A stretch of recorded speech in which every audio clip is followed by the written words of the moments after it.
Pak Darto dan Anjing Cerdas. Di sebuah desa yang sepi, hiduplah seorang pria tua bernama Pak Darto. Walaupun usianya sudah cukup lanjut, Pak Darto selalu penuh semangat. Dia terkenal di desa karena hewan peliharaannya yang bisa dibilang sedikit aneh. Hewan itu adalah seekor anjing bernama Tito.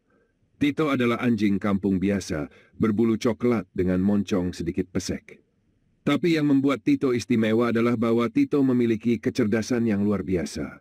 Atau setidaknya, itulah yang selalu diceritakan Pak Darto ke setiap orang yang mau mendengarnya. "Anjing saya ini jenius," kata Pak Darto dengan bangga kepada siapa saja yang lewat di depan rumahnya. Bisa menghitung, bisa bawa koran sendiri, bahkan bisa masak. Orang-orang desa seringkali tertawa mendengar celotehan Pak Darto. Sebagian besar dari mereka menganggap Pak Darto hanya bergurau. Tapi ada saja orang yang merasa penasaran dan ingin melihat anjing jenius Pak Darto. Suatu hari, Pak RT mendengar tentang anjing cerdas ini dan memutuskan untuk mengunjungi Pak Darto. Dia ingin melihat Tito secara langsung. Pak Darto seru Pak RT saat berdiri di depan rumahnya. "Saya dengar Tito anjing yang sangat pintar. Apa benar?" Pak Darto tersenyum bangga. "Oh, tentu saja.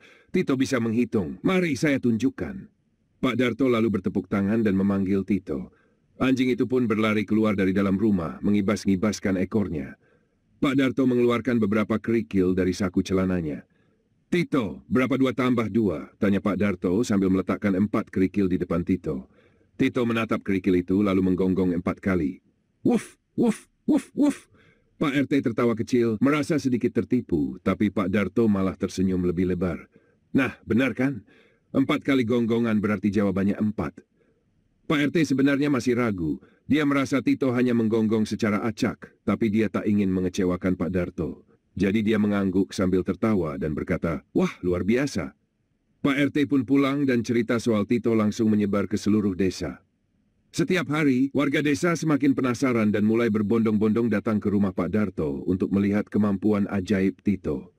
Ada yang meminta Tito menghitung, ada yang menantang Tito untuk membawa koran, bahkan ada yang meminta Tito untuk menirukan suara ayam. Dan anehnya, setiap kali ada tantangan, Pak Darto selalu berhasil mengelabui mereka dengan trik-trik aneh. Misalnya, ketika ada yang meminta Tito mengambil koran, Pak Darto akan menyembunyikan potongan daging di balik koran tersebut. Tito tentu saja langsung membawa koran itu ke Pak Darto untuk mendapatkan dagingnya. Semua orang pun takjub melihat Tito membawa koran dengan kesadaran tinggi. Suatu hari, berita soal Tito sampai ke telinga seorang jurnalis dari kota. Jurnalis itu bernama Reza, tertarik untuk menulis artikel tentang Tito dan memutuskan untuk datang ke desa tersebut. Sesampainya di desa, Reza bertemu Pak Darto dan segera meminta wawancara. "Pak Darto, saya dengar anjing Bapak sangat pintar," kata Reza sambil mengeluarkan catatan kecilnya. Pak Darto tertawa senang. "Oh, Tito bukan sekadar pintar, nak. Dia jenius." Reza tersenyum skeptis. "Baik, kalau begitu, bolehkah saya melihat langsung?" "Tentu saja," jawab Pak Darto penuh percaya diri.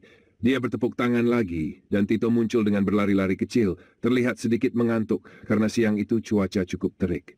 Pak Darto lalu berbisik pada Reza, dia bahkan bisa menyanyi kalau diminta.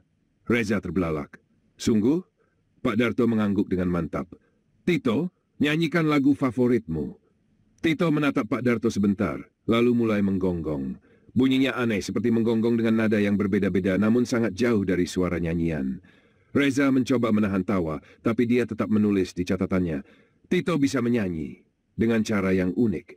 Dia kemudian bertanya, "Pak Darto, apakah Tito bisa melakukan hal lain yang spektakuler?" Pak Darto pun berpikir keras. "Oh, Tito bisa bermain tebak-tebakan. Bagaimana caranya?" tanya Reza, penasaran. Pak Darto mendekat ke Tito dan berbisik, "Tito, nanti jawab dengan gonggongan ya." Dia lalu menoleh ke Reza dan berkata, "Baiklah, coba kamu tanyakan sesuatu padanya. Kalau jawabannya iya, Tito akan menggonggong sekali. Kalau tidak, 2 kali." Reza mencoba. "Tito, apakah kamu anjing paling pintar di desa ini?" Tito menggonggong sekali. Reza tertawa kecil. "Baiklah, Tito. Apakah kamu bisa membaca pikiran?" Tito menggonggong 2 kali. Pak Darto langsung menepuk pundak Reza sambil berkata, "Nah, benar kan? Dia tahu kalau dia tidak bisa membaca pikiran." Reza tertawa, merasa terhibur dengan kecerdikan Pak Darto. Ia tahu bahwa Tito hanya anjing biasa, tapi ia tak bisa menolak ketulusan Parto dalam mempertahankan kecerdasan Tito di hadapan banyak orang. Setelah wawancara itu, Reza pulang ke kota dan menulis artikel dengan judul Tito, anjing kampung paling cerdas di desa tepian. Artikel tersebut mengundang banyak pembaca, hingga akhirnya ada seorang pengusaha besar yang tertarik. Pengusaha tersebut bernama Pak Hadi. Dia berpikir untuk membeli Tito dari Pak Darto dan melatihnya agar bisa tampil di acara televisi. Ia langsung bergegas ke desa, membawa sejumlah uang untuk ditawarkan kepada Pak Darto. Sesampainya di rumah Pak Darto, ia berkata, "Pak Darto, saya mendengar kabar tentang anjing Bapak. Saya tertarik untuk membelinya." Pak Darto terkejut. "Membeli Tito? Wah, saya tidak yakin, Pak." Pak Hadi pun mengeluarkan sebuah tas kecil yang berisi uang. "Bagaimana kalau saya bayar 10 juta rupiah?" Pak Darto terlihat berpikir keras.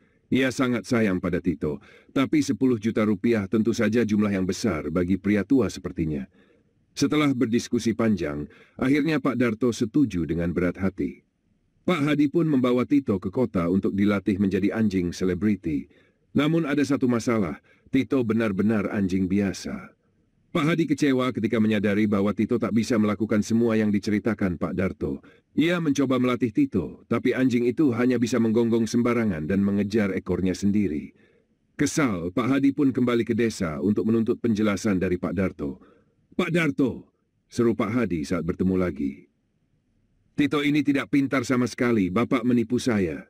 Pak Darto hanya tersenyum. "Oh, Tito pintar, Pak.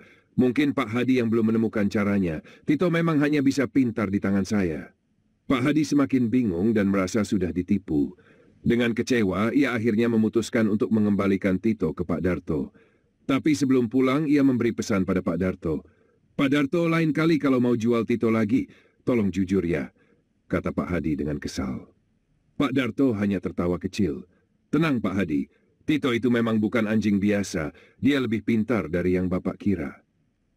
Setelah Pak Hadi pergi, Pak Darto melihat Tito dan berkata, "Nah Tito, kamu selamat dari kota. Kita teruskan petualangan di sini saja ya."